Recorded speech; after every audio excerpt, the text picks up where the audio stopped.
Bonjour. Vous vous souvenez peut-être qu'en Birmanie, une dame, une politicienne, avait été emprisonnée par l'opposition pour la victimiser. Ensuite, une fois libérée, ils lui ont donné le prix Nobel de la paix. Elle a, entre guillemets, gagné les élections. Et puis maintenant, cette dame-là est à la tête de la Birmanie. Et en ce moment, l'armée birmane se livre à des massacres de civils, de l'épuration ethnique, et nos médias n'en parlent absolument pas. Pas du tout. Aucun journal ne rapporte ces choses-là, ou presque pas. C'est à peine s'il y a... c'est un petit sifflet là, très, très difficile à entendre qui parvient jusqu'à nous. Mais si vous vous informez comme il faut, parce que ça crée une crise là, de demande autour de pays autour, là, comme la Malaisie entre autres, et qui refusent de recevoir ces réfugiés-là.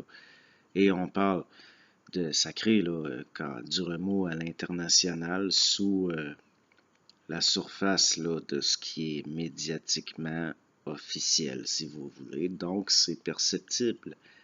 Et en ce moment, des populations de civils sont en train d'être massacrées, qui, en plus du point de vue de leur confession religieuse, il devrait y avoir quelque chose de dit par l'Arabie saoudite au moins, mais ils ne disent rien, pour différentes raisons que je n'ai pas à exposer, et des milices, notamment de bouddhistes radicaux. Vous savez, le bouddhisme qui est tellement axé sur la compassion et l'empathie pour toute chose, eh bien, imaginez-vous que des bouddhistes extrémistes accompagnent l'armée birmane dans des villages de civils avant le lever du soleil. Ils mitraillent avec des mitrailleuses des maisons de civils avant d'y mettre le feu. Et aucun journal, les médias ne rapportent pas ces choses-là. Pourtant, ce sont des faits là, avérés. Là. Donc, pourquoi c'est comme ça? Vous savez, nous sommes conditionnés à penser que certaines populations sont un danger en même temps qu'on se sert de l'opposition à cette idée-là qu'on a conditionnée pour créer de la tension et de la polarité. Mais dans les faits, ces populations-là ne sont pas autant un danger que de grandes victimes, de grands bouleversements en ce moment. C'est-à-dire que l'ensemble de ce qu'on pourrait appeler l'élevage sur Terre, c'est-à-dire que lorsque vous égorgez un poulet, vous n'allez pas en parler au porc, et lorsque vous assommez un bœuf, vous n'allez pas en parler au poulet, et ainsi de suite, parce que l'ingénierie, si on peut dire là, sociale, animale de la ferme, est gérée par des gens qui considèrent qu'ils n'ont pas à...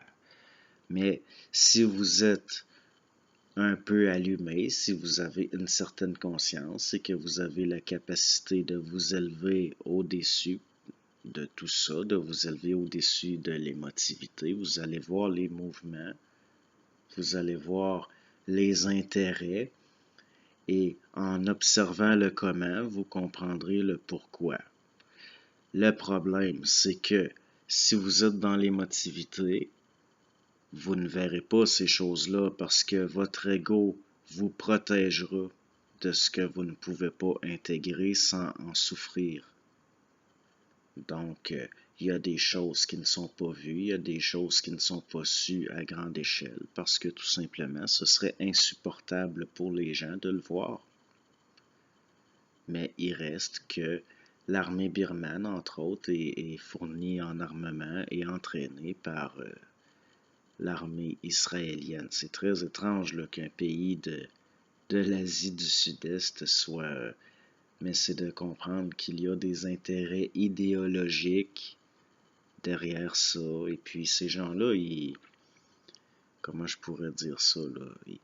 Ils considèrent que c'est de leur destin d'aider à gérer la ferme. Ils font partie, si vous voulez, de ce qu'on pourrait appeler le conseil du fermier général. Et puis c'est là que ça devient le problème, c'est que même si vous vous mettez en colère pour ça, même si vous en souffrez émotivement, la machine de conditionnement des masses est tellement au point, elle est tellement bien rodée, que tout ce que vous pouvez faire en voulant agir par rapport à ça, c'est de perdre de l'énergie et vous décentrer. Vous ne pouvez absolument rien faire. Ça fait partie de choses qui arrivent parce que si vous voulez, il y a une guerre dans le subtil et si vous dépolarisez ça, vous voyez que c'est une question de mouvement. Il y a des mouvements qui peuvent paraître des antagonismes, mais qui ne le sont pas nécessairement. Il y a des peuples complets qui vont disparaître sur Terre. Ce n'est pas parce que je l'approuve que je le dis. Je ne suis pas ni d'un côté ni de l'autre. Je vous dis que c'est comme ça. C'est comme ça. Des peuples complets vont disparaître parce qu'ils n'ont pas une certaine capacité par rapport au contexte et même ceux qui les font disparaître eux-mêmes se chargent, au sens là où ils sont chargés de ce qu'on pourrait appeler une espèce de dette si vous voulez et possiblement en souffriront plus tard. Mais l'énergie ne disparaît pas, elle se transfère, ça réapparaîtra sous une autre forme. Et tant que sur Terre, l'être humain ne comprendra pas que l'autre est une partie de lui-même, ce sera ainsi. Ce sera ainsi. Et l'humanité en subira les conséquences. Donc, tout là-dedans est parfaitement régulé, tout est autorégulé, tout se paye. C'est pourquoi le voyant, si vous voulez, la perfection au sens de parfaire qu'il y a là-dedans, je n'en conçois pas là, de peine. Je regarde ça très tranquillement, très tranquillement. Et si j'ai la capacité de voir certaines choses, c'est parce que j'ai la capacité de les voir. Et ce que ça veut dire, c'est ce qui est dit. C'est-à-dire que il y a beaucoup de choses que le commun des gens ne peuvent concevoir, ne peuvent voir tout simplement parce qu'ils seraient incapables de l'accepter comme étant du factuel, comme faisant partie du réel. Donc, pendant que nous, occidentaux, sommes dressés pour nous préoccuper de choses qui, jusqu'à un certain point, ont été créées pour des raisons de conditionnement, eh bien, à l'autre bout de la planète, il y a ce genre de choses qui sont faites sans que personne ne s'en doute. Et ça fait partie de ce qui est décidé derrière les rideaux, si vous voulez. Parce que la démocratie, jusqu'à un certain point, est une illusion. C'est une illusion. Comme prenez Donald Trump, par exemple, il ne fait pas ce qu'il veut, M. Trump. Les décisions sont prises au-dessus de lui. Mais les gens ne savent pas qu'il y a un au-dessus de lui. Ils ne le savent pas. Et c'est pareil pour tous les gouvernements. Tous les gouvernements ont des représentants élus qui font partie d'un voile, d'un rideau, et le véritable pouvoir se trouve derrière. C'est la configuration du temple, si vous voulez. Anciennement, on mettait un rideau et on déversait là, on mettait quelques gouttes de sang devant le rideau par rapport à ce qui était derrière. Et derrière, dit-on, était le feu, là, si vous voulez. On voit ça aussi chez différents peuples anciens, qui étaient, si vous voulez, la présence du divin, la Shekinah. Mais tout ça, c'est de la poudre aux yeux. Ce n'est pas pour rien qu'il y a un saint des saints et un rideau. Ce n'est pas pour rien que c'est ainsi.